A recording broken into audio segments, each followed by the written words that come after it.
very special people here tonight. In fact, I'm going to relinquish my duties of introducing them, and I'm going to turn it over to Steve Gross, who is the son of Ernie Gross. And I'll let Steve tell the story. And then we're going to have a film. It was made by the German History Channel. It's an excellent film. And of course, to help these guys tell their story and get it the way they want it told, we've elected to show the film. And Laura will take care of that. Without further ado, I know we're on a tight time table. Steve, say hello. Hello.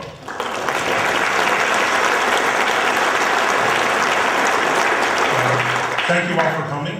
In addition to being Ernie's son, I am also the official chauffeur, so I will be taking donations as well at the end of the year. In February of 2015, a German filmmaker contacted both my dad and Don, as well as several other survivors of the Dachau liberation camp, and liberators of that camp as well.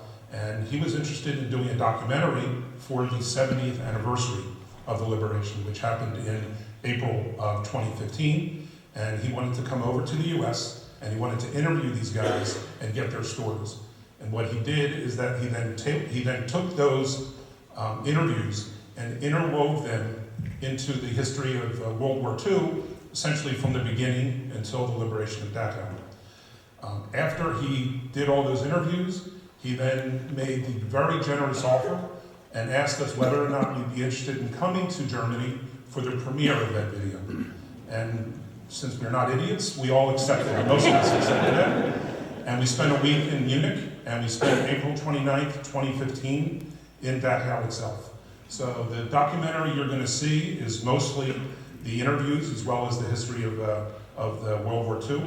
And then the last 4 minutes, and when we were there on April 29th, they filmed the entire day, but only about 4 minutes of that wound up in the documentary, and you'll see that at the very end of the movie. We hope you enjoy it. The documentary aired in Germany in May of 2015, and then it aired here in the US in November on the History Channel. And I don't know if it's ever expected to be released again. I hope it does. But this gives us the opportunity to show it to people who may not have seen it. Yeah, so after the documentary, my dad and Don will get up. They'll talk for a good 2 hours. And then afterwards, you guys can ask them questions. Okay. Let her flicker.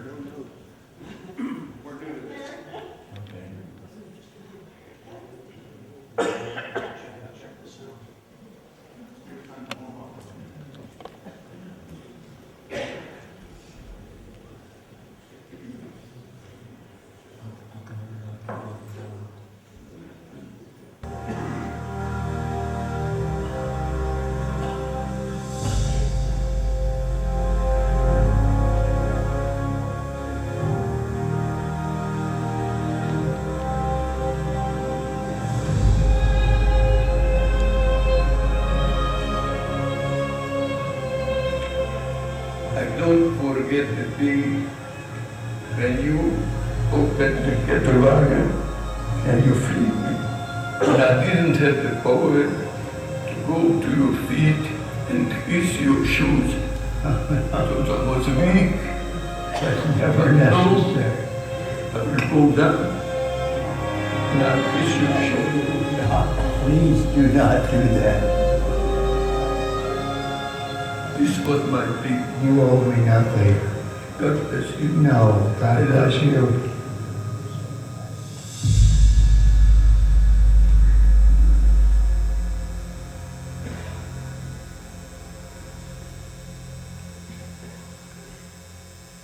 I remember the first time I heard the name Adolf Hitler. He was not a very nice person. See, I was a young fellow and I didn't know quite what was going on, but something was going on in Europe in a place called Germany, and I didn't know where that place was. Nazi Germany is making headlines in America too. The new regime is intriguing and appalling at the same time. But Hitler is far away, and the United States has its own problems.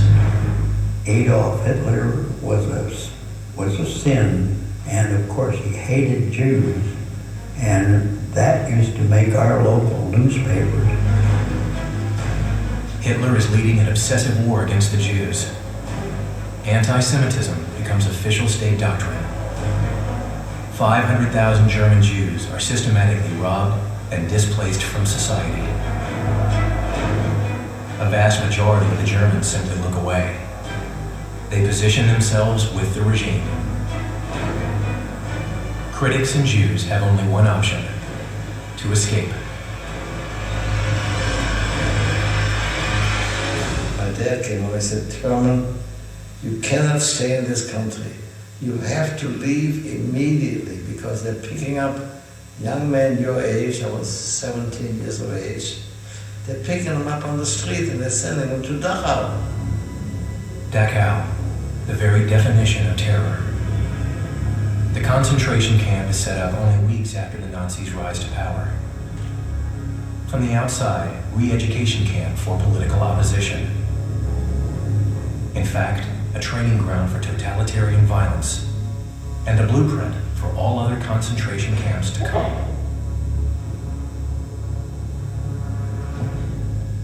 We all knew something was going to happen. Didn't know exactly when we decided to go to war, and we as children didn't pay any attention to it because we thought we'd never see that.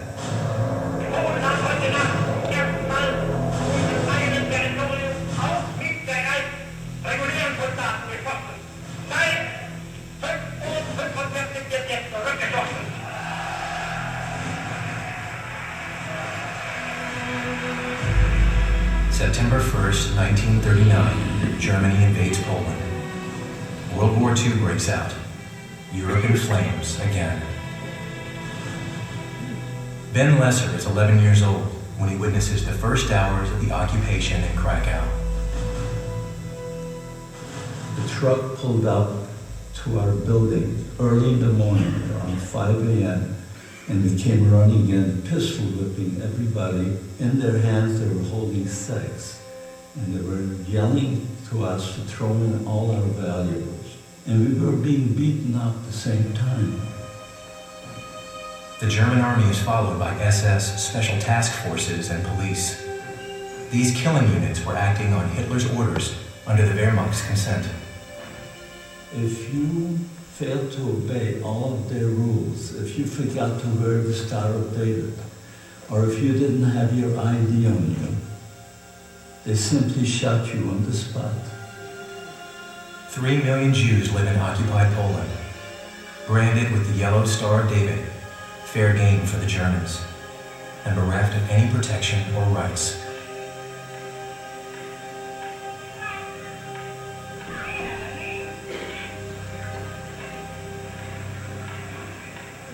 We were scared, terrified. Every minute of the day we felt something's going to happen to us. When you know your life is at stake, any minute you could be killed, you lived from minute to minute and prayed a lot and hoped that nothing will happen to you. While Europe is at war, Washington is lulled into a false sense of safety. Although Roosevelt offers limited aid to the Allies, a military engagement is still unthinkable.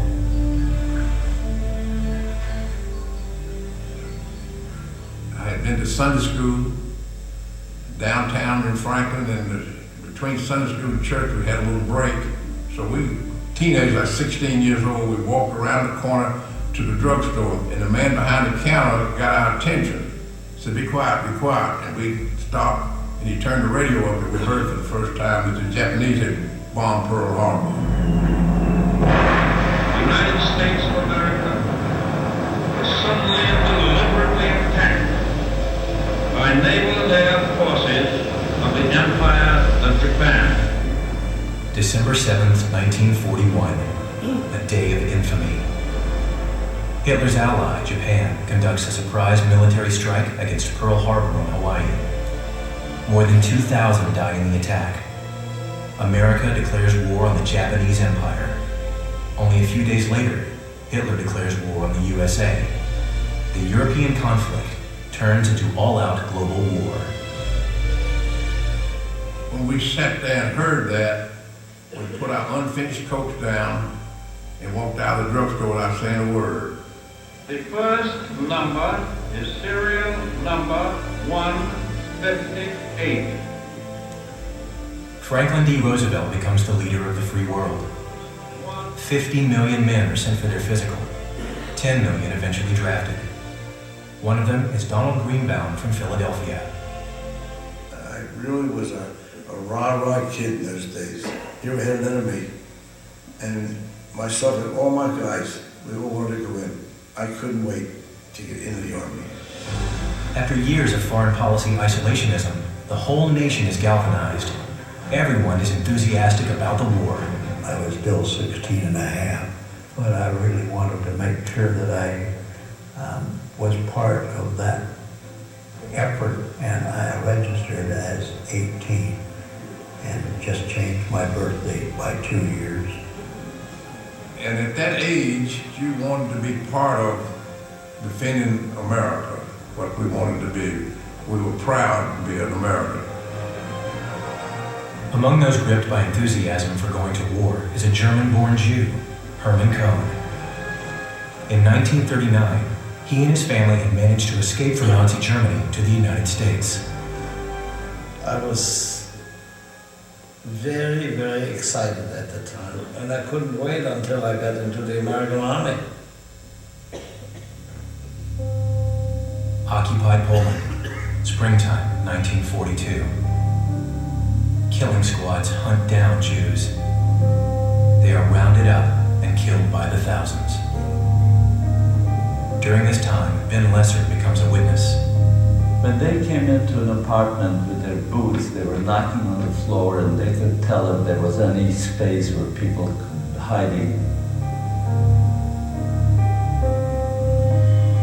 The minute you hid and they pulled you out, they shot you right on the spot.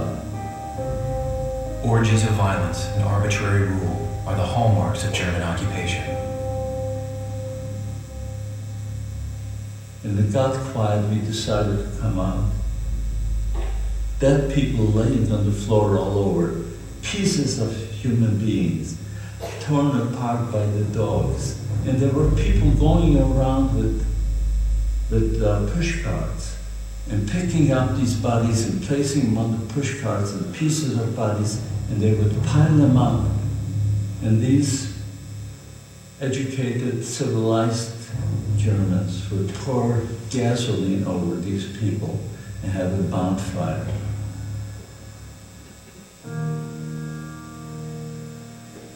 Conference at Tehran, 1943.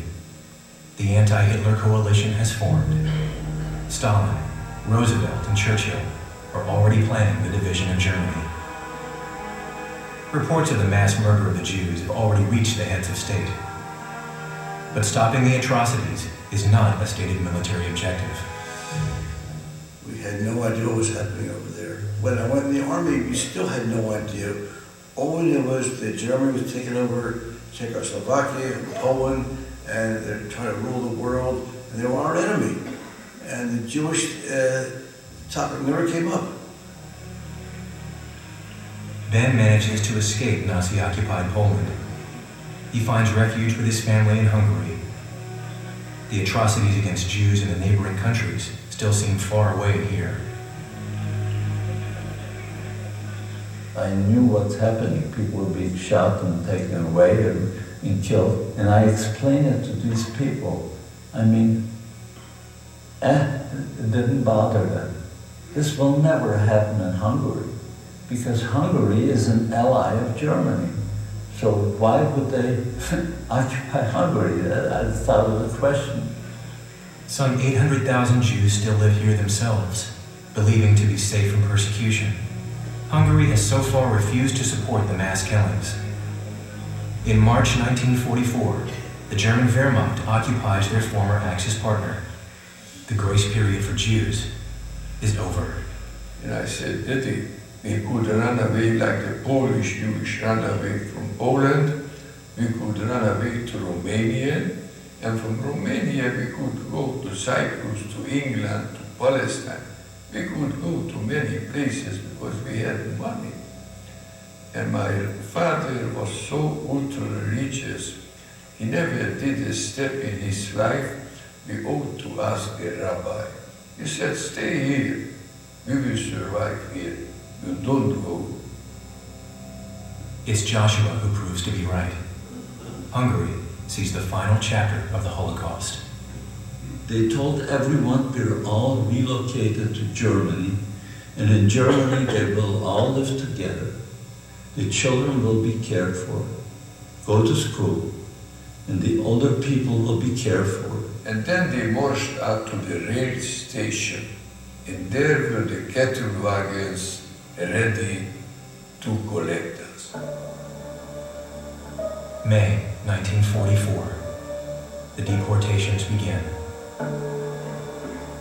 Euphemistically called relocations, the Nazis concealed the true nature of their evacuation drives. Panic or resistance would only disturb a smooth operation. Before they locked the doors, they gave us a bucket. And they told us anybody has to go to the bathroom, has to go in this bucket. The German railway company charges 4 pfennigs per kilometer track in third class, one way. There is a 50% discount for children between the ages of 4 and 10. Toddlers go free of charge. You couldn't straighten out your leg, you couldn't lay down.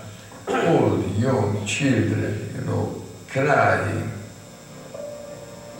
The German railway company makes a fortune, the equivalent of more than $500 million in today's money. And the train started to move.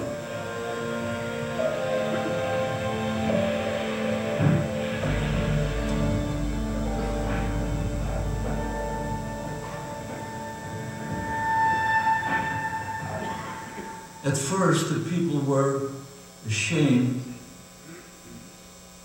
to go in these buckets. So what we did, we took a blanket and we had 2 people would hold it up while they used the buckets. But after a while, modesty went out the window. And those buckets were filled up. We were in the cattle wagon approximately almost 1 week. No food, no water, nobody, we emptied what people made inside.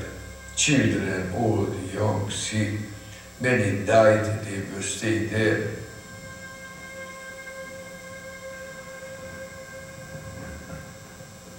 I arrived Saturday morning, 6 o'clock, a beautiful sunshine morning. And we look out, we see a gate with a sign on top of it, Arbeit macht frei. Well, that makes sense to us. This is a labor camp. This is probably where we will stay and work. Arrival at the loading ramp at Auschwitz-Birkenau. They opened the cattle wagon and they said to John Boat. They started to scream, Raus, raus, schnell.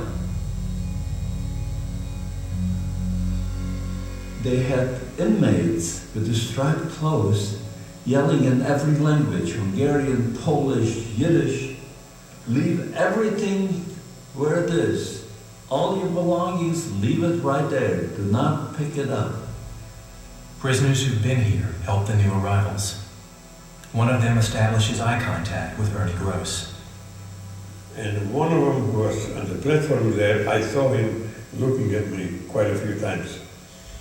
So finally he came over to me and he says to me, how old are you? He said, I'm 15. He said, when you're going to face the Nazi with the German Shepherd, you better say you're 17. I was about 15 and a half at that point. What made me go with my uncle instead of the children? Because they promised us that the children will be cared for. But something didn't seem right. If this is a labor camp, they want you to labor. And I figured if I labor, I'll probably get better food. I said, Arbeit, I'm not scared from Arbeit because I'm healthy, I'm strong, we stayed in the line. We stayed in the line approximately a half a day. Thousands of people. Selection on the platform, separating those fit from the unfit for labor.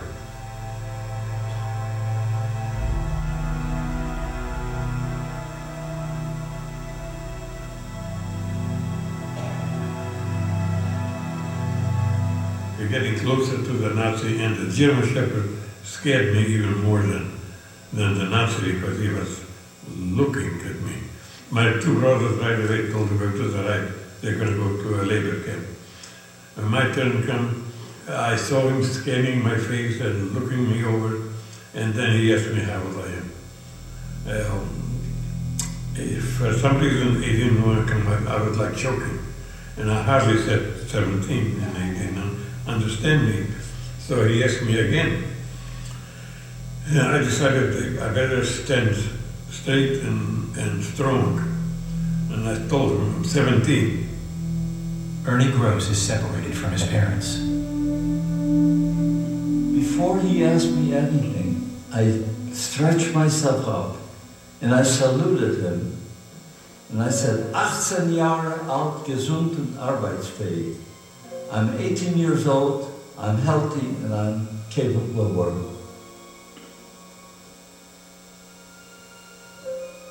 They lined us all up. They had a man counting us. He says, you Hungarian Jews, you think you're here on a vacation? Think again.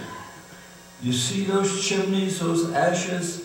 Those are your brothers, your mothers, your fathers, and your sisters. And if you don't behave and do exactly what you're told, this is exactly where you're going to wind up, ashes.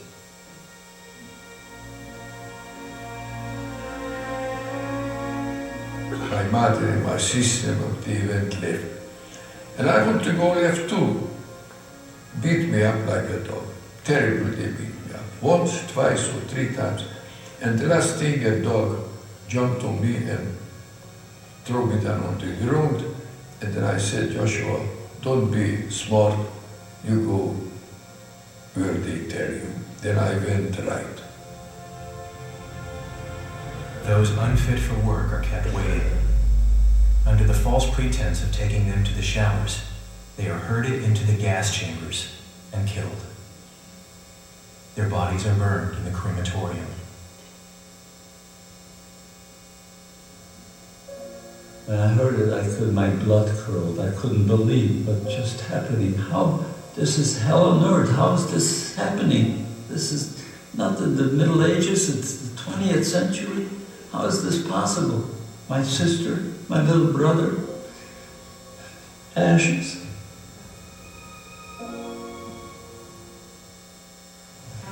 June 6, 1944, Operation Overlord. Allied forces land on the Normandy coast. Under U.S. command, more than 150,000 soldiers from 14 nations go to war against Hitler's Germany. I remember laying in Utah Beach. I remember the body bags. I remember the wounded, the dead. It is the greatest armada in world history and the beginning of the end of World War II. One of the soldiers is Herman Cohn, the German Jewish immigrant. And we had to wade in the water the last quarter of a mile or so until we got onto the beach, and then we had to run up Omaha Beach under fire. 5,000 ships and 11,000 aircraft support the invasion. This operation is planned as a victory, and that's the way it's going to be. That's the order given out by U.S. General Eisenhower, Supreme Commander of the Allied Forces. We had one object in mind, was to end the war and get back home where we belong, hopefully to survive it. Because we saw death all around us. Almighty God, our sons, pride of our nation, this day have set upon a mighty endeavor, a struggle to preserve our republic, our religion, and our civilization, and to set free a suffering humanity. No one expects to die or to be wounded. Maybe him, not me, you know. But that's the attitude you have to take. Some 9,000 civilians, allies, and German soldiers lose their lives on D-Day. Within a week, you're hardened to it. So-so lost an arm, that's a shame. So-so got killed yesterday, oh, that's a damn shame. I mean, we accepted it so fast, because we saw so much of it so quickly, and we realized that we were in a war.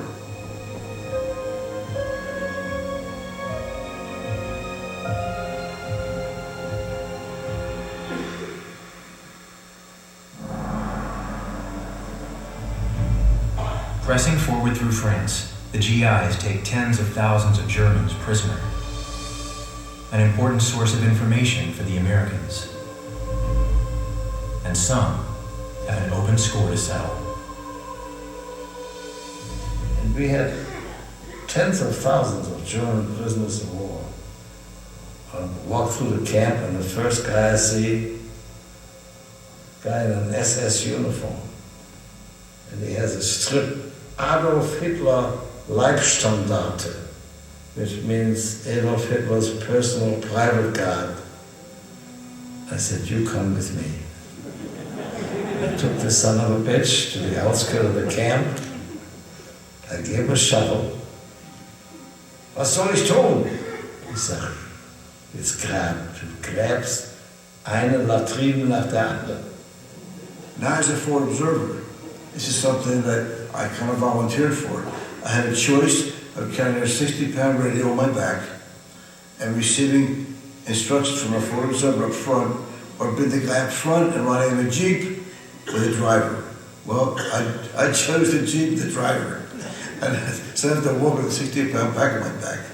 And the first time we saw a howitzer division in 88, in Germany 88, and I radioed in and we destroyed it. It was like, I scored a touchdown. The Allied landing on the Normandy coast is an ambush to the Third Reich. Hitler now has to fight a war on two fronts. In the east, the Red Army has led the way in its relentless fight against Nazi Germany. Now help is drawing near from the west. Paris is liberated on August 25th. We were liberating people in France, Belgium, and Holland, and they welcomed us. The American flags and the French flags and Belgian flags and wine and flowers and kisses and hugs. And we made our way across France, back into Germany. By that time, of course, there was not a chance that the Germans could ever hold us back. December 16th, 1944. Operation Watch on the Rhine begins. Hitler's last major offensive. 200,000 men attack Allied troops across a 40-mile stretch between Belgium and Luxembourg. The Germans hope to cut off the Allied supply lines. The U.S. Army needs every man now. Jimmy Gentry is rushed to the front. Truck took us only a certain distance and they knocked us out, and we walked. We were infantry. That's the last time I rode until the war was over. And we started walking and dig into the snow and try to keep from freezing. And then I'm in combat now for the first time.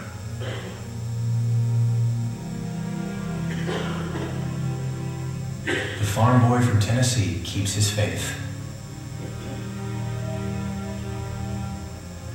And I prayed that God please take care of me. One of the men is machine gunner Daniel Gillespie. There's very little of his initial enthusiasm remaining.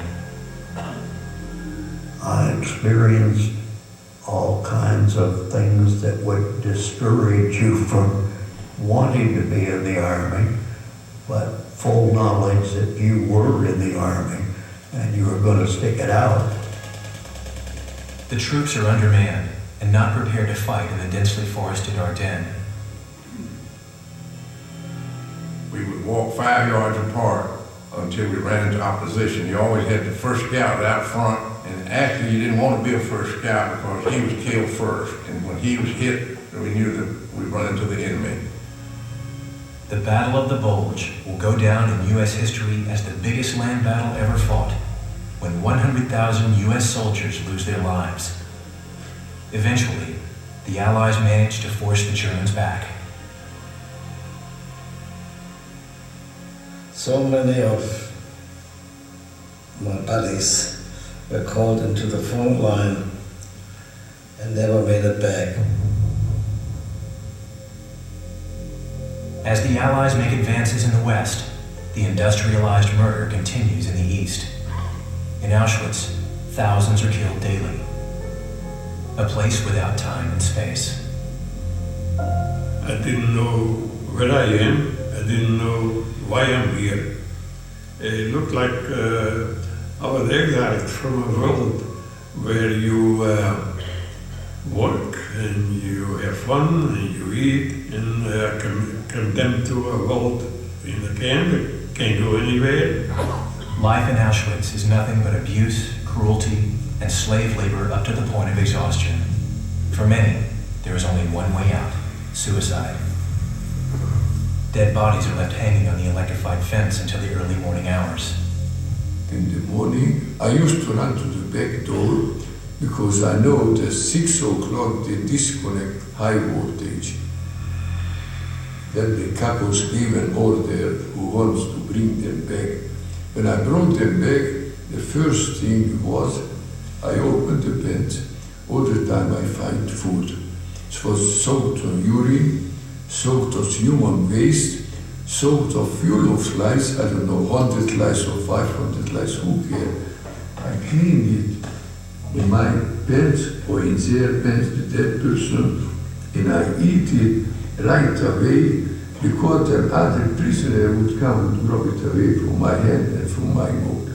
And I filled up my stomach, and I was happy. I was happy for one day, like an animal. Hunger is the worst torment for 15-year-old Joshua Kaufman. All of this time, he volunteers to work. If you work, you get more food. They asked people to work in the crematorium. My job was to separate people from each other. From the pain, what they had from the gas, they were frozen to each other. Children to the mothers, mothers to the sisters, they were dead and frozen. As I had to break bones to separate them and to put them on the carriage wagon, and another group from the carriage wagon pushed them in the crematorium. A monstrous murder machine made in Germany. An unimaginable crime, unparalleled in the history of mankind. But Joshua's urge to survive is stronger. I wasn't afraid to work. I wasn't afraid they would torture me. I wasn't afraid of nothing. For me, I had in my mind that I want to survive and I will survive.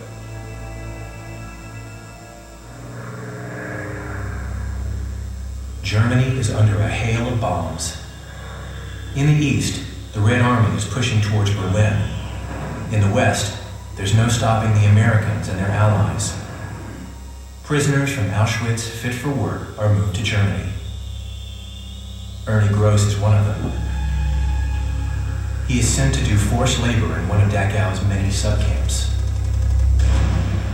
We had to do a lot of construction work to repair devastation explosion that's caused by the American planes. They needed the people in Dachau. They didn't take us for a tour ride. We were working 24 hours a day, tens of thousands of people. Dachau has more than 30 large subcamps, with over 30,000 slave laborers working almost exclusively on armaments. The first day, it was very hard for me in the camp. We had to go to a train. He arrived with a 50-pound bag of cement, and one prisoner was on the top, and he had to put it on my shoulder and had to carry it to the truck. I was only 15 years old, and when he put that bag of cement on, I thought my bones are going to break. They were hollering out there, mach los, sneller. I didn't have enough time to film my thing because I know if I don't do it, he will hit me or even shoot me. But I did it, and I know I will survive, because I was happy that I'm working, and I saw what happening to the people who don't work. The final effort. Hitler's people set out to ward off a certain doom. Young, old, the sick and wounded, poorly equipped and with hardly any training. Once they hit the German border, they're defending their own country. So the resistance got overwhelming. I mean, we moved very, very slowly. I remember thinking about the Germans themselves. They were pretty much like we were. They were fighting for their country, and I didn't agree with who was in charge, but they were human beings like us. And at that time, you were just thinking about, I don't want to die, and you keep fighting. Over the following weeks, the Americans penetrate even deeper into the heart of Germany. It's backbreaking house-to-house fighting. Just don't walk into a house. Don't be alone with anybody. Don't fraternize. We found guys with knives on their backs. And when we had little kids would have hand grenades, and they waved in and throw you a hand grenade. Hermann Cohn returns to his native Germany, deployed as his unit's translator. It's a funny feeling. You come back to the country you were born in, you come into the city where you hear every native speaker German, the German language, which of course I spoke beautifully. And it's a funny feeling, I can tell you that. It's just that you live with it.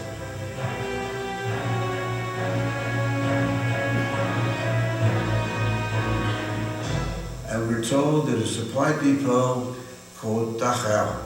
It was a depot for the German army, their arms, ammunition, fuel for their tanks, food for the troops. Wipe it out and keep going. American troops push forward towards Munich. On their way, Dachau. The large camp is rumored to be somewhere near the picturesque Old Town. The exact location is unknown. Despite the fact that many concentration camps have been recently discovered and liberated by Soviet and Allied troops, the fighting units on the ground have no further information on their true nature.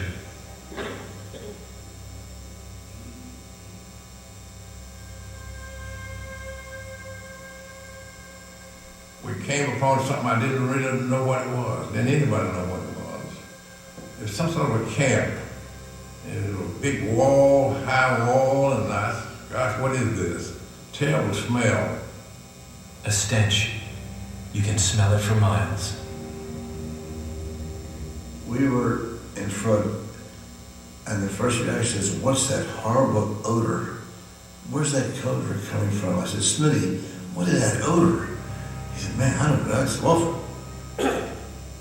The GIs had received no warning as to what they might discover.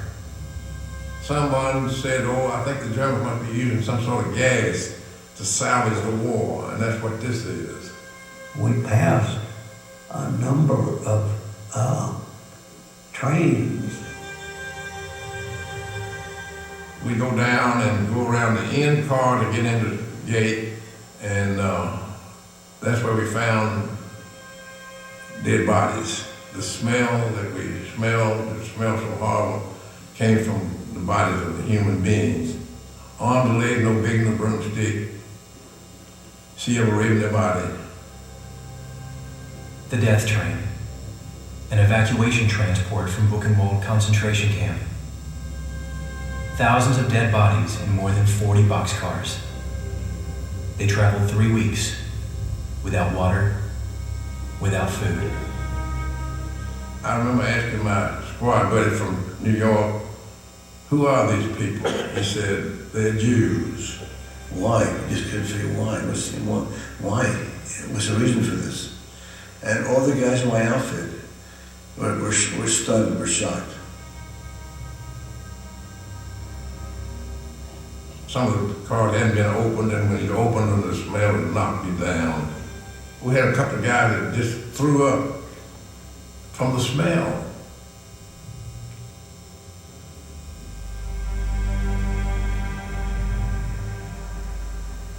But we still knew that we had to get into that camp and find out what was going on.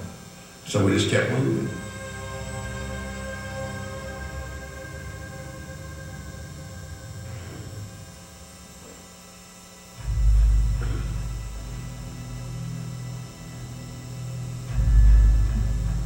Close to the railroad tracks, the men fight their way through a large SS garrison and training compound.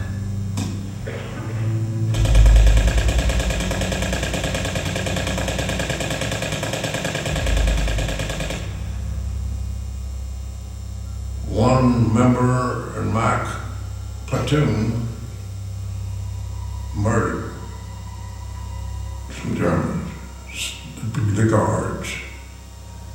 Didn't have to do that. They were surrendering. Anger, rage, and disgust. 50 SS guards are killed during a raid. The incident has been controversial to this day. I had the same chance. But I didn't think about killing a man.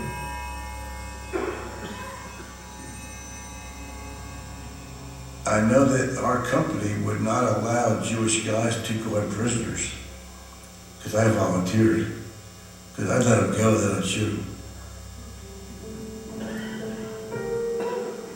And then finally we got to another wall inside the big wall. And there on the other side of the barbed wire gate was what I describe as a sea of faces. And we came across these men in pajama-type uniforms, didn't know who we were. Luckily, one of our men was a Jewish fellow, and he spoke Yiddish. And he told them in Yiddish that we were American soldiers. And all of a sudden I see the German soldiers throwing down his weapon and he's running away. And I don't know what goes on. I turn around and I see there is an American Jeep with 4 soldiers. You suddenly heard, Befreiung, Befreiung, liberation, liberation, Americans, Americans. Dachau concentration camp. Since March 1933, more than 200,000 people from all over Europe have been imprisoned here. Over 40,000 victims killed. On April 29, 1945, the day of liberation, about 32,000 inmates remain. Up until the last moment, living in constant fear of being murdered. The Nazis didn't want any witnesses to survive. Tell my cousin, I says, let's go out and see what's happening. So we help each other, we get up, and we start walking out. And we see American soldiers. We see some of the inmates crawling on the ground to kiss their boots, to kiss their shoes, and they try to hug him. You know what is to see a soldier coming out from tanks and see the German run away. For me, the American soldier, like I would see, get God exist and they came down from the sky.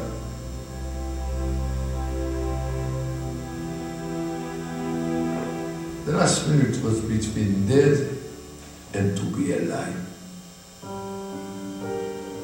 Survivors. Grown-up men weighing no more than 80 pounds. Summoning their last ounce of strength, they got off the Buchenwald death train. Ben Lesser and his cousin are 2 of them. 2 Americans walk up to us, and one of them had an open can of Spam, and he gave it to us. It smelled so good that we made a big mistake, and we ate a little bit of it. Both of us came down with dysentery. My cousin, that night, dies in my arms. And I wouldn't let him go. I kept talking to him and crying and holding him. And they came and they took him away. Hundreds of malnutrition and weakened inmates die daily. You tried to do all you could because you saw them as dying, and you saw them, you felt so bad for them that you felt like you almost felt as though you should go commit suicide with the things that were taking place there in that camp, and you were unable to do anything about it.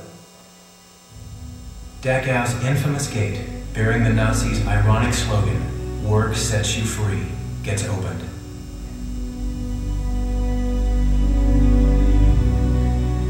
The survivors receive first aid, medical help, food, and above all, some human warmth.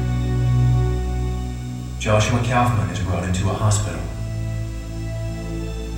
They took care of us like babies. They took us to field hospital. Eisenhower came to visit. I was staying 10 feet from Eisenhower. He said, if I'm not here in Dachau and I don't see what I see here, I will never ever believe.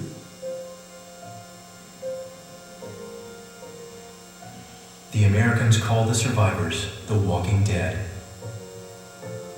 Similar to scenes from a horror movie, incomprehensible for the human brain.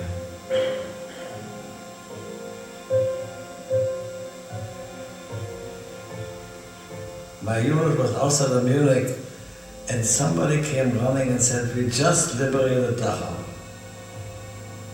Said, you're going to be kidding. And they need doctors, clergymen, and interpreters. And I'm going there and I'm taking you with me. Over the next few days, countless journalists and U.S. politicians visit the camp. Eisenhower has ordered them to get a picture of the liberated concentration camps, because many in the U.S. believe that the news of the Holocaust of European Jews is nothing but a hoax. They were stacked high and naked. Ugh.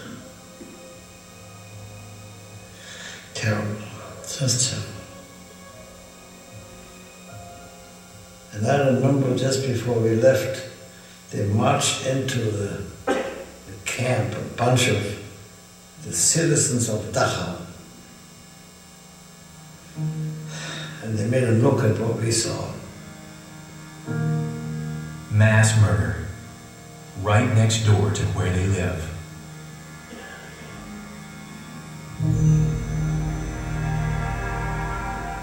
Of course, they all claimed they never knew that what's going on, they never had any idea.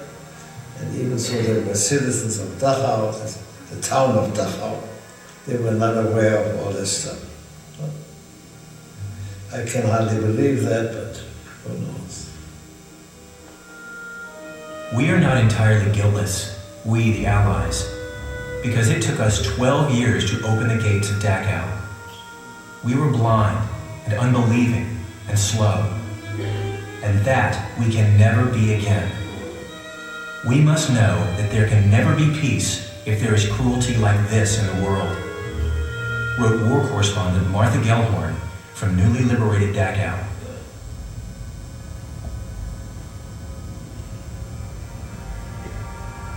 The Liberation Memorial in New Jersey.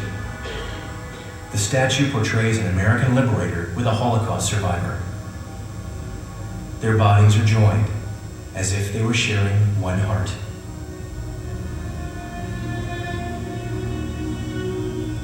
When I was liberated for 60 years, I was looking in all kinds of papers to find any American who liberated me, to thank him, to save my life. The two are inseparable today. Together they share their story of Dachau with students across the United States. So it took me 60 years to find Dana Greenbaum who liberated me. And we became friends immediately. It's more like my older brother. He treats me like he's my older brother. The best I like about you, every time I tell you a joke, you laugh more than anybody else. I like your jokes. That keeps you going. I lived through it, but I did live through it. okay? I was there and going. They were there and they're still there. They will never forget living up the couple of years they spent in the camp, hiding in a fort or hiding in a sewer, not eating and being beat up. And I didn't have any of that. I was outside looking in to get them out of that situation.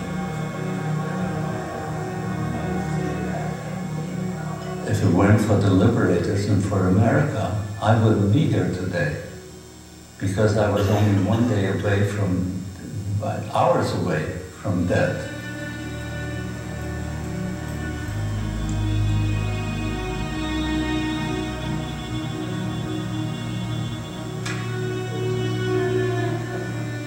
I think probably that's the worst situation I ever got into was seeing all those dead bodies in my whole life. And I still can remember every detail of it. I can remember every place that I walked. I could go back there right now and blindfold me and I could take you right back. And I'm so glad to get away from Dachau. I didn't even know what the word concentration camp meant. I do now. I didn't have the power to walk to the soldier and to kiss them their feet. But today I do it after 70 years. It's unbelievable. And he was there, and I was there. I couldn't stand up to hug the soldier. And in my mind, I wanted to do it, but I couldn't. I hated the things I saw that day. Loved the fact that we were there to do something intelligent about it, but hated the fact that it was there and its existence. Sometimes I'm embarrassed that I'm alive. And I'm not joking. Who I am?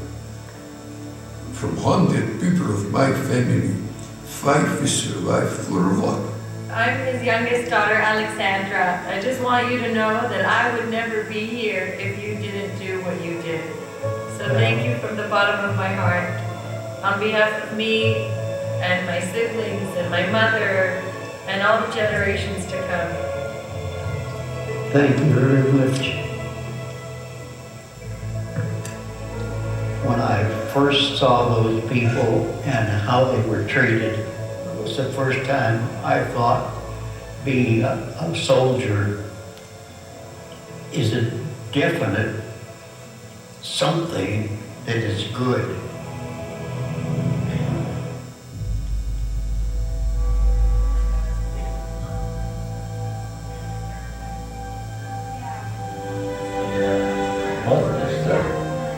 Over the years, I thought about this. Over the years.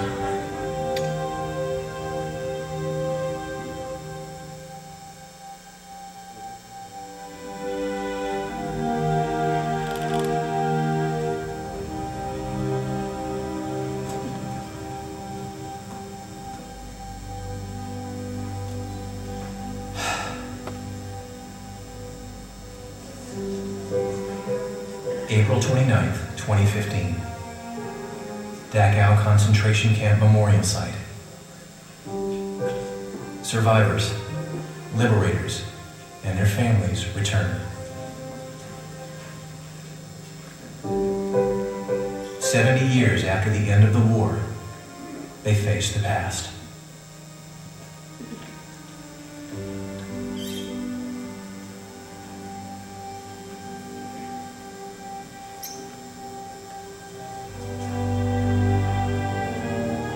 Today, the former concentration camp is a tourist attraction.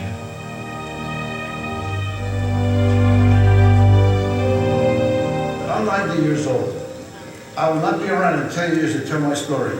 So we expect you guys and girls to come and tell the story for us to your siblings. That's all we ask.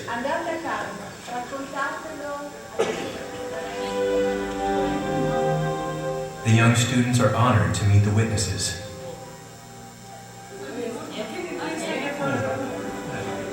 It is in their hands now to keep the memory alive and prevent this from happening again.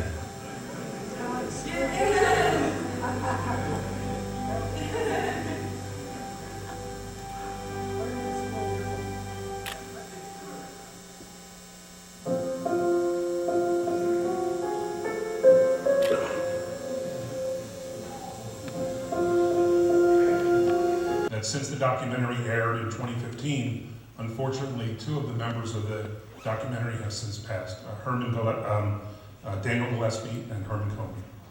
So now I'd like to introduce Don Goldbaum. He'll tell his story. He can do it better than I can, that's for sure.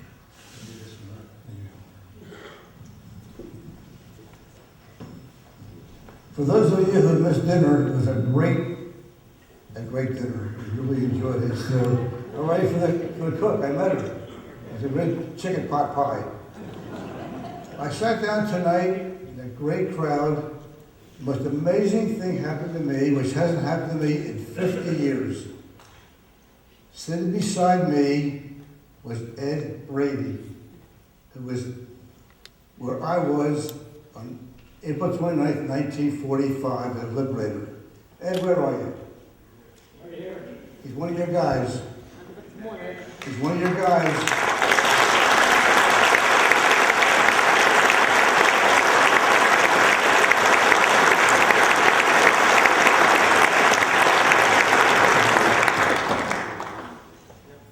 Thank you for having us tonight. And you probably wonder why Ernie and I do what we're doing. Speaking all over the state, flew to North Carolina, flew us to Miami to tell our stories.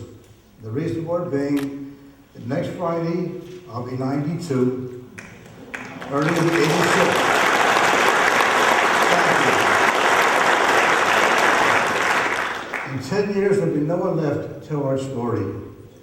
So we tell it, hopefully, that when you hear our story, go back home and tell somebody else what you heard tonight, what you saw in this movie tonight. There were 6 million Jews slaughtered by the Nazis, 1 million children, 2 million women, and 3 million men. You figure 6 million, what does 6 million people look like?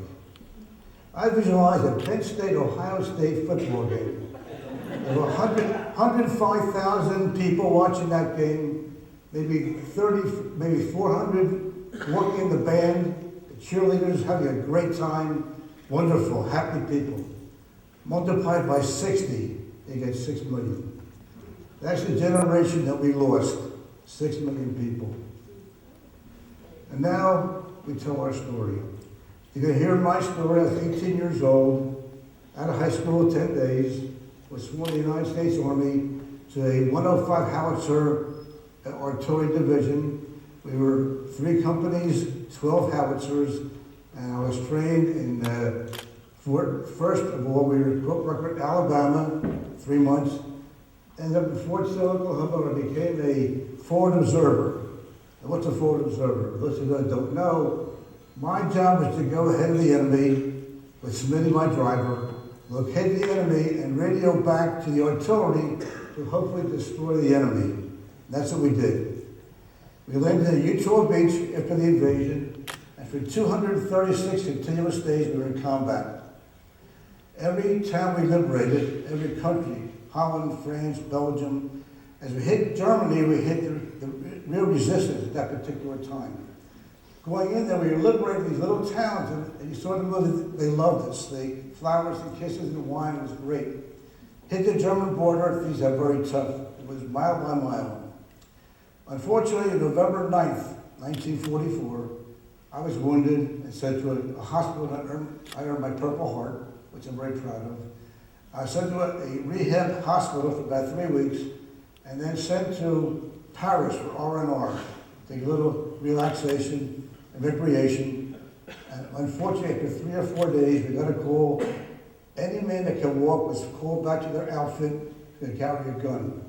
The Germans were building a big counterattack, which is now known as the Battle of the Bulge. After going through the Battle of the Bulge, the right flank with an outfit, we then walked our way into Germany, as the show showed. We were told about a German supply depot, which you heard in the film, to go destroy it and go into Munich. That was our object, go into Munich. In fact, the history books have it down as the War of Munich, surprisingly. About a mile outside of Munich was the odor you saw in the film. To this day, 70 years later, I can still just get that smell of the dead bodies. Now, I'm now 18, I'm now 20. You know, I'm a growing guy now. I've been in combat. Still, we found the boxcars. The film makes it so easy for my speech because without the film, I have to go through all these things, but it's a lot easier now because you saw what I went through as a 20-year-old. We got to the camp, and as I said, the guards threw their guns down and they ran. Some tried to mix in with the Germans in their so-called uniforms. The survivors recognized them and killed them by hand. There were no survivors. A week later, the war was over, and we started our strike home. Now, fast forward, GI Bill, fantastic. Get married, have children, raise a family, and life goes on. About in the 1990s, on 2020, deniers said the Holocaust never happened. I called Gratz College. It's like a Jewish college for non-sectarian. I said, I want to tell my story. So I started to speak about what I saw as a one-man person, telling my story. About 8 years ago, I told my wife we were going to a party, and I said to my wife, who is the host of this party? It's a birthday party. His name is Sidney Geller. I said, Shelley, I never tell you the story, but in France, there's a fellow named Sidney Geller, and he died in my arms. I never told his parents I felt guilty that I survived and he didn't. He was like a neighbor of mine. We got to the party, and I said, did anyone in your family in World War II? My Uncle Sidney. I said, I was with your uncle when he died. Oh, it was unbelievable. They were, what he looked like, what kind of guy was he? They called all the relatives and said, there's a guy in my house who knew Uncle Sidney. Then about 5 years later, my wife, who was active in a charitable organization, was signing in people for a teacher's award night. Guy signs in, Sidney Geller. I said, any girls in World War II? Yeah, my Uncle Sidney. Same story. Now, I told my wife the story, I forgot about it. She wrote an article for a local newspaper called The Jewish Exponent in Philadelphia area. And in it, it was named that I was in World War II, earned a Purple Heart, War Observer, and the last line was, I was part of the Liberation Army that liberated Dachau concentration camp. That was it.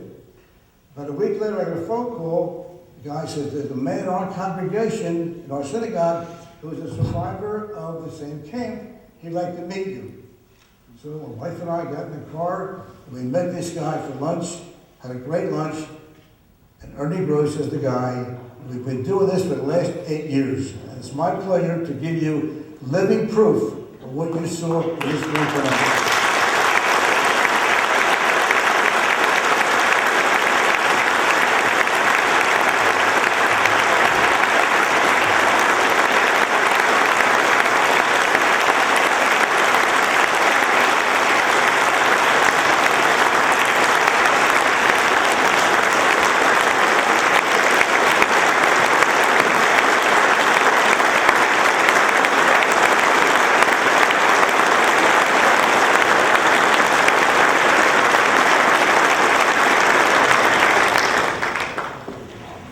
When I was standing up to speak, I was really very nervous. But once you were standing up, you gave me new energy to speak. First, I want to thank you all for coming. I'm very excited to be here. And I want to thank Charlie that he was able to organize for me a kosher dinner because I only eat kosher. And you know what? When I started to eat, it tasted so good. So it looks like in the church, a kosher dinner tastes better than any other place. Yeah. So, in 1944, April the 15th, happened to be on a Sunday. From where I come from, we did not know anything about the war. We did not know what happened in 1938, Kristallnacht. So we had no idea what was going on. We had no television those days, no telephone, so we didn't know anything. That Sunday morning, at 5 o'clock, there was a knock on the door, and we opened the door. There was 2 Hungarian police, ready with their weapons. Here what they told us: if you have money in your pocket, leave it on the table. If you have jewelry, take it off, leave it on the table. Within an hour, you gotta be in the synagogue. If anybody doesn't follow orders, we have a right to shoot you. When you leave the house, don't lock the door. So we had no choice just to do what they told us. We went into the synagogue. When you walk out of the house, from all directions you saw Jewish people going into the synagogue. Once we were there, they locked the doors, and we did not know what was going to happen to us. Something was bothering me because I know next door a lady just gave birth a day ago, and I don't know what happened to her. I was afraid to ask my parents because I didn't want to hear the answer.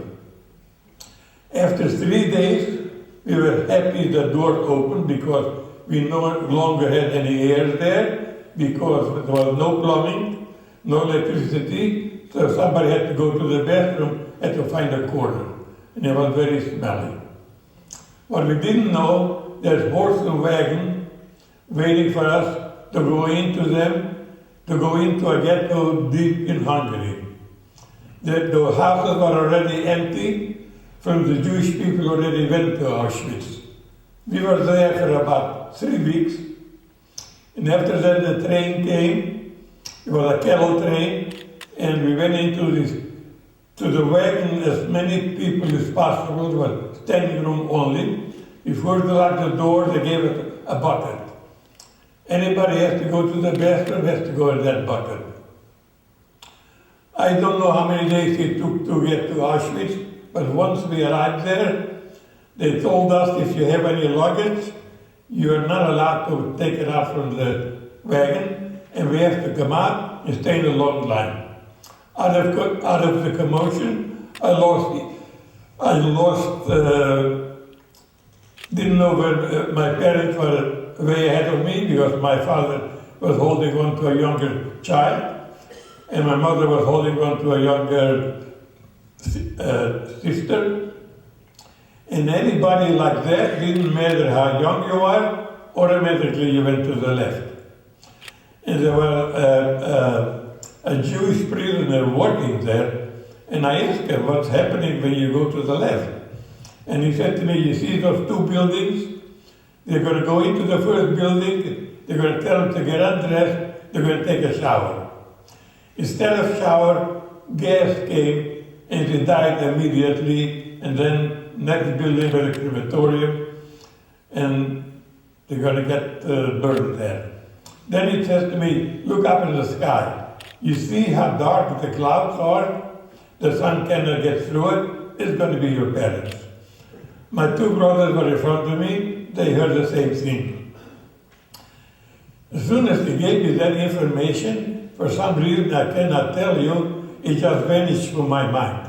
And I got busy with myself to make sure that I passed at 17 when I was only 15. So when we arrived in the camp, and when I walked into the barrack, I got an emptiness in my stomach, not knowing what I did, why I'm here, and what's going to happen to me. The work was very hard, because I was so young, I couldn't really do everything he asked me to do. But I know in order to survive, I made sure that I'm going to do what I need to do. Once you're in the camp more than a month, then you realize the only way you can survive, if you have something extra, you don't share it. Because I noticed a father and a son was in my group. The father got a small piece of bread, the son got a larger piece. And they were fighting over it. The father said, I need more than you. And the son said, I'm just as hungry as you are. I cannot share it with you. So I know already, in order to survive, you don't share with anybody else. A couple of weeks later, a prisoner comes into my camp and he says to me, you know your cousin is a Meyer in Barak 10? He found a potato. Why don't you go there? He's going to give you a little piece. No, I have to make up my mind what to do. He knows not to share, just like I know. If I go there and he's not going to give me, I'm going to feel worse. But if I don't go, it's even worse. Always I'm going to say to myself, I should have gone. I decided to go. I said, Meyer, I know you have a potato. You don't have to share it with me. When you peel it, just give me the skin. Because I figured on the skin is still a little bit left. When you're hungry, that's what's happening. He said to me, let me think it over. When he said that, my heart was dropping. Finally, he comes and says to me like this, I'm not going to peel it. I'm going to eat it as it is. I'm not even going to cook it. If I give you a little piece, maybe you're not going to survive, I'm not going to survive. If I keep it for myself, maybe I survive. So you can imagine how I felt when I went back to my barrack. Time went on, we both survived. He moved to New York, I moved to Philadelphia. He was 10 years older, he got married, had 2 children. I was single, had a good job, had money in the bank. Time went on again, the telephone rang. It's Ida Meyer. He's not asking me to lend them $500 because he knows the answer. I'm going to say the same thing. Let me think it over.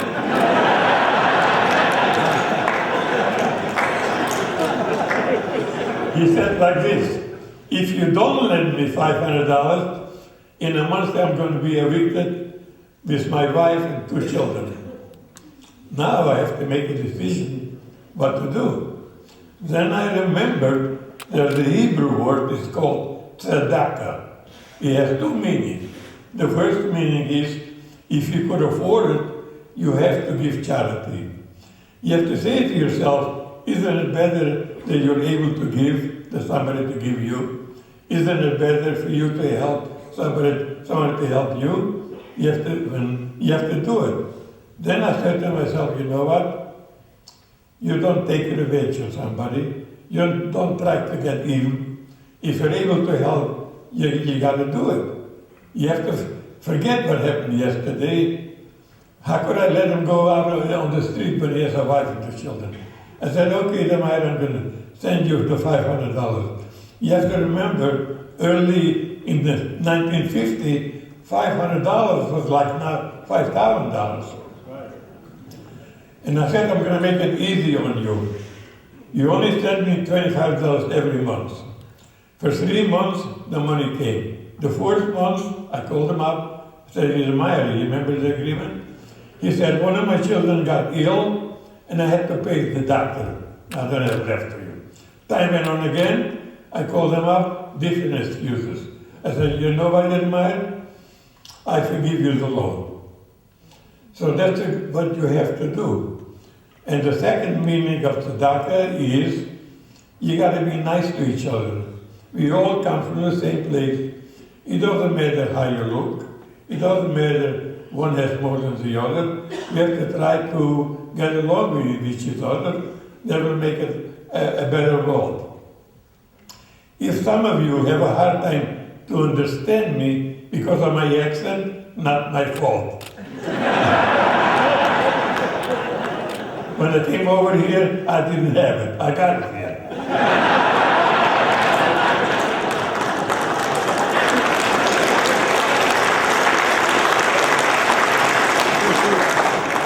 The second experience I had, we were marching to work.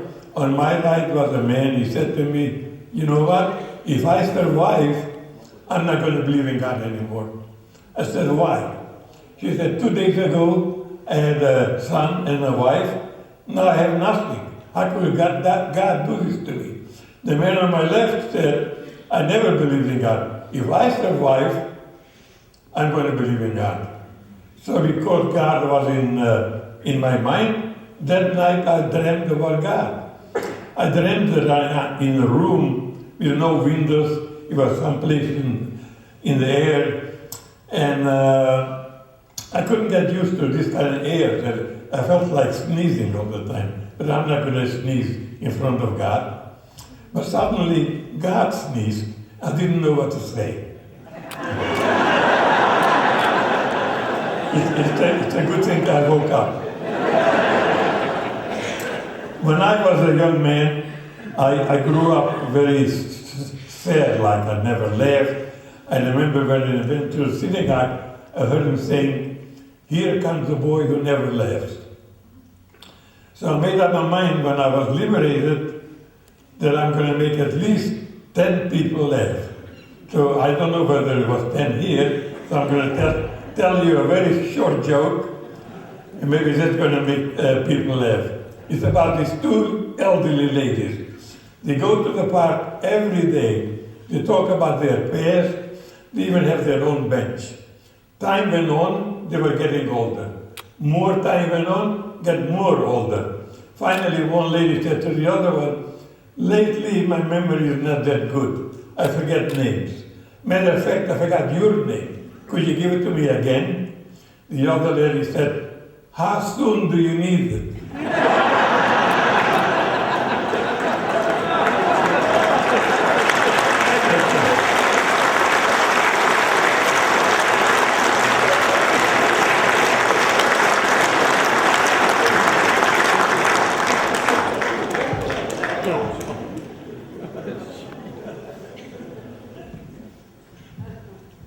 How do you follow that?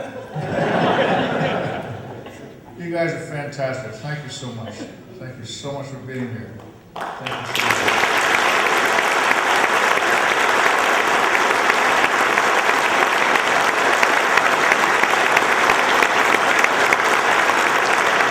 I'd be surprised if there weren't a couple of questions in the house.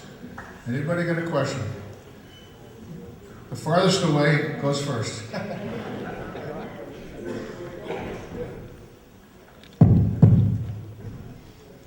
Some questions, somebody.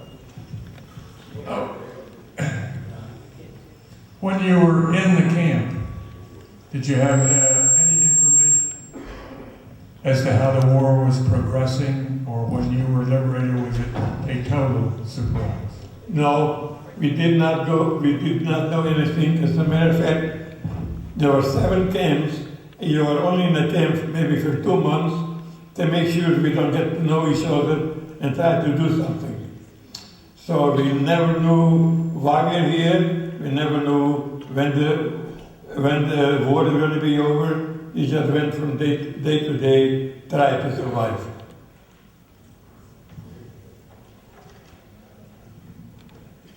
One point I did bring up, when we were approaching Dachau, we did not know what was there because there was no communication between other camps. Other camps had been liberated earlier in April, but we had no idea.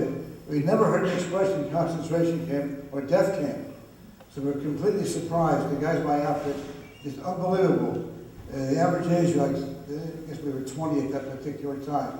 To come across what we came across to this day, 70 years later, I'll never forget it, but I don't want to forget it. You were probably in the 42nd Rainbow Division? No. I was in 283rd Field Artillery, a part of the 7th Army. The 7th Army? Yeah. How long did you stay in Dachau? Were you aware of that IG investigation that goes on, where they find the battalion commander and his lieutenants? They brought them up on charges for having shot the captured prisoners? I wasn't aware of that. You weren't aware of that? No. Got up to Patton, and Patton dropped the charges. Yeah, Pat with the 3rd Army, yeah.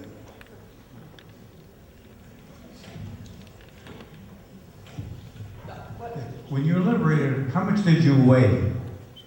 Ernie was about 85 pounds. I'll talk for him. Okay. I can give his speech. If he doesn't show up, I can give his speech. and tell his jokes. That's how we're doing this.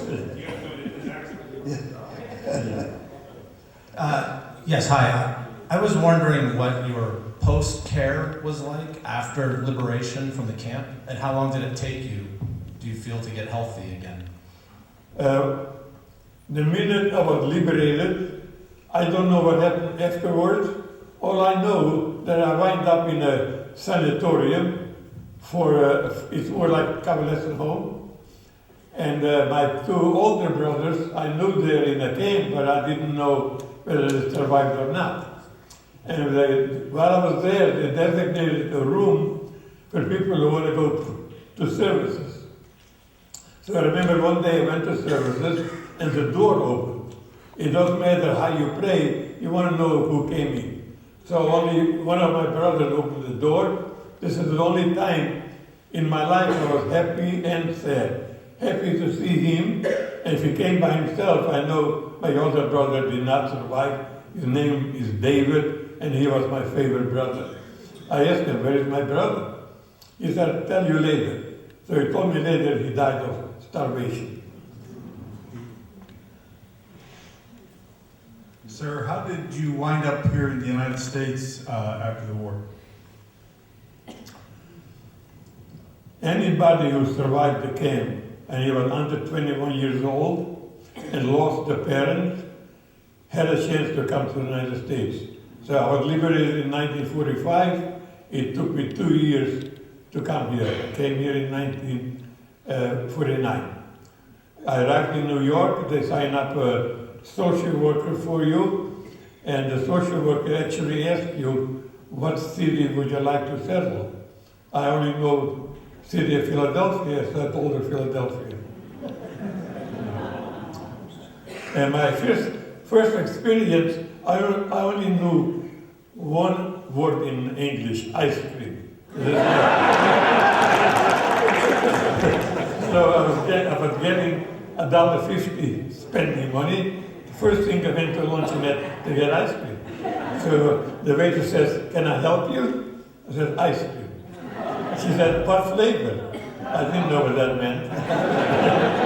So she kept on naming flavor, and finally I stopped her, and that had to be vanilla, and I liked it.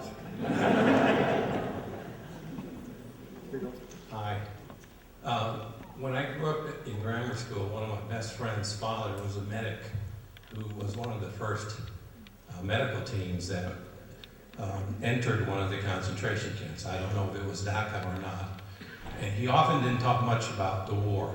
But the one thing he told my friend and I was, when they liberated the concentration camps, the medics could only give the people in the camps a cap from the canteen of water, because anything else or any more would do more damage than good. And I was just wondering, could you confirm that story with the medics? Yes, we radioed back to the guys behind us and said, only bring soft food, like Jello type food. If they ate anything hard, they would die immediately. That's what happened at that particular time. But you were right, we couldn't feed them. Was there any heat at all? During the winter, was there any heat at all where you were staying? Heat? No way. No way. No way. So some people froze. I don't think so. I mean, maybe they had frostbite or something like that. If they did, they went home, they were happy. Just to get out of war. But not really freezing, no. Was there any heat in Dachau? In winter time, you suffer from the cold. The summertime, you suffer from the heat. If you came home from work, it was a rainy day, your clothes was wet. That's how you went to sleep. It dried on you, because you couldn't change it to another pair of clothes. That's why a lot of people died from sickness and from hunger. What kind of work did they have you do at the camp? When I arrived there, a train with a bag of cement arrived, 50-pound bag of cement. So you were standing near the wagon, they put it on your shoulder, and you had to walk it to the trucks. When they put it on my shoulder, it felt like my bones are going to break because I was too heavy for me. So the soldier was hollering all the time to me, I should walk faster, do it faster, and you know what? When you have to, your body could take any kind of punishment.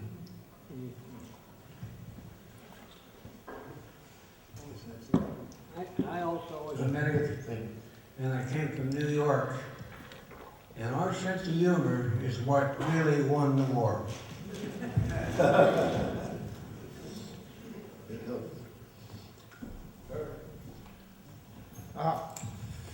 Mike.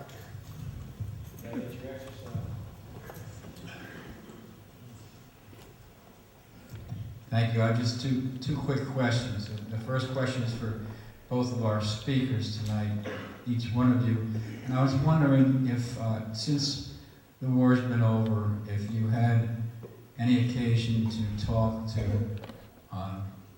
other fellows that went through this similar things as you did, but who chose not to talk about it. Did you ever have any discussions with concentration death camp members? We have spoken to other survivors and other liberators about their experiences. Yeah, we have communicated with them. But did you ever talk to them about your decisions to speak on it where they may have chosen not to? Not really, no. Okay, thank you. And the other question I had is for Steve, although any one of the three of you might be able to answer it, and that is, how was that film received in Germany when it was shown? I don't know that. What I can tell you is that the film crew, well, the History Channel provided 3 or 4 people to spend the week with us. So they picked us up at the hotels. It's okay. They picked us up at the hotels, and they were kind of our guides. And they were employees of the History Channel, and they were all German. And everyone to the letter said that it was very important to them that we knew that they were not the same Germans that lived during the 1940s, and that it was important that we knew that. And in fact, the filmmaker, not the filmmaker, the photographer who did the interviews, his grandfather had been a member of the Nazi Party. And talking to my dad, he felt very uncomfortable. And it was my dad's humor that put him at much ease. So I don't know how it was received in Germany, but I know that the people involved were very giving of their time and efforts.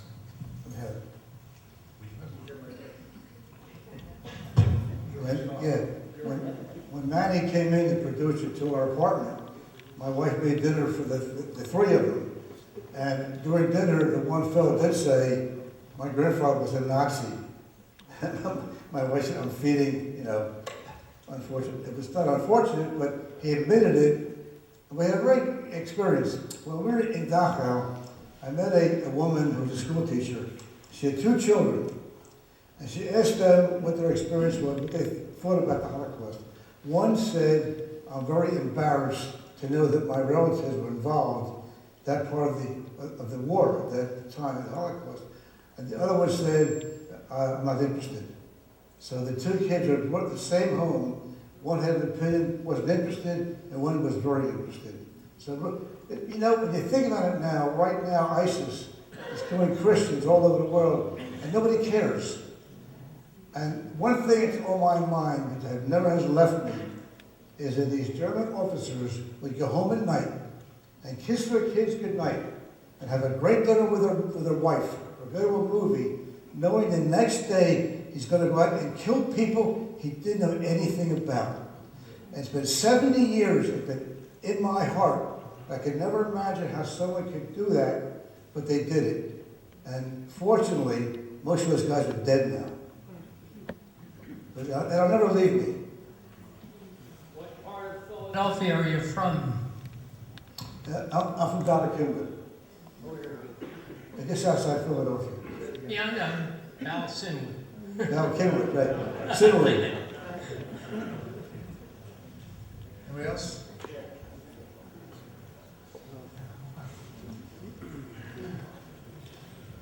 Explain him what he says. I don't want to take away anything from what we were talking about, the Sure. abuse of the Jewish people.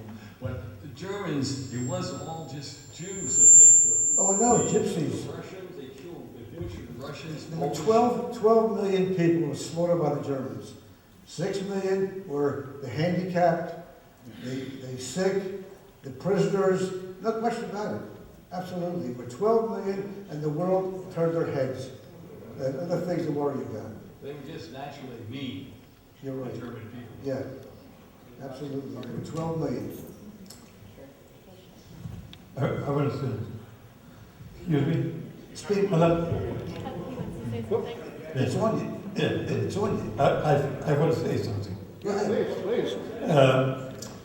I just want to tell you that if you have a bad day, all you have to say to yourself, tomorrow is going to be better. Yeah. Don't dwell on bad stuff. You got to be happy all the time. You could take a lesson from my life. After I was liberated, I got married, and after a while, my wife, her name was Bella, developed cancer, which was Stevie's mother, and she died of cancer. Left me with 3 teenagers. After a while, I got married again. This time, I decided to get married to somebody younger, so I shouldn't go through this. It doesn't work like that. She developed Alzheimer's disease, and she had it for 18.5 years. It got to a point that I learned that kind of language.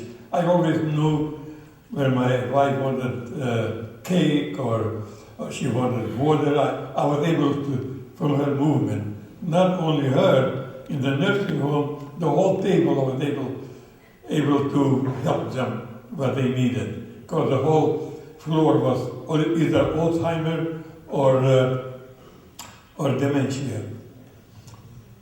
So one day, the manager came over to me and he says to me, "It's amazing how you were able to do this, to help everybody. How about if I get them together in the dining room in the afternoon, talk to them, and make them happy?" I said, "Okay, I'll do that. But I'm only going to talk for a half an hour." Surprisingly, it was very successful. They were laughing, they were trying to reach hand with me. Then he says to me, "Could you come next week again?" Because some of them couldn't make it. Either they went to a doctor appointment or exercise. I said, "Okay, but I'm only going to be there for 20 minutes. I come in, I couldn't believe what I see. It looked like they remembered me from last week. The way they were smiling, want to reach out to me. And I said, "How is that possible? Maybe a miracle happened, at least temporarily, but memory came back." So I figured, I know what I'm going to do. I'm going to ask them if they really know who I am, if they remember me from last week. I said, "Excuse me, do you know who I am?" One lady got up, she said, "Go to the front desk, they will tell you who you are."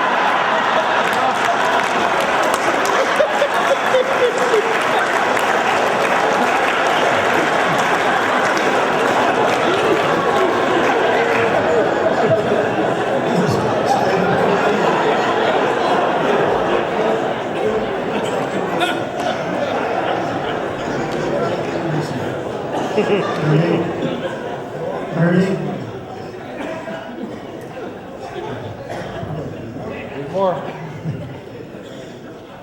Ernie, I was just wondering how, with losing so many of your family so tragically at the concentration camp, how did you cope?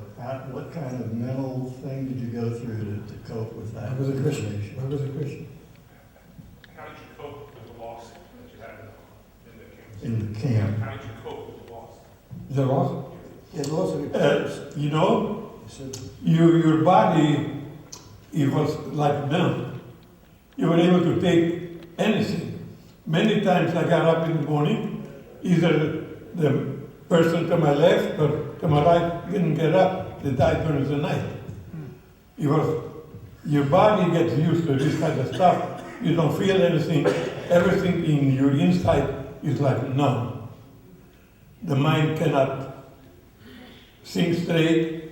You only have to figure out how to survive every day.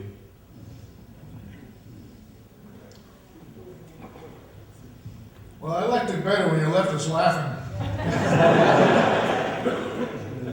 Again, if there's no other questions, I gotta let you guys go, but I hate to do it because it's so fantastic. I know we could keep you here, you could keep us here for hours, but you have one more reward in life, which I'll give you shortly.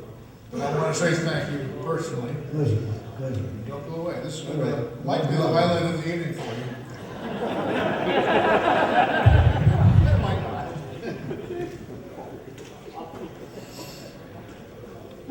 So here I keep my promise to make 10 people laugh. Only a selected few people, and there's a few of them in this room, get one of these to take home. That's all you can do. There are. Yeah, but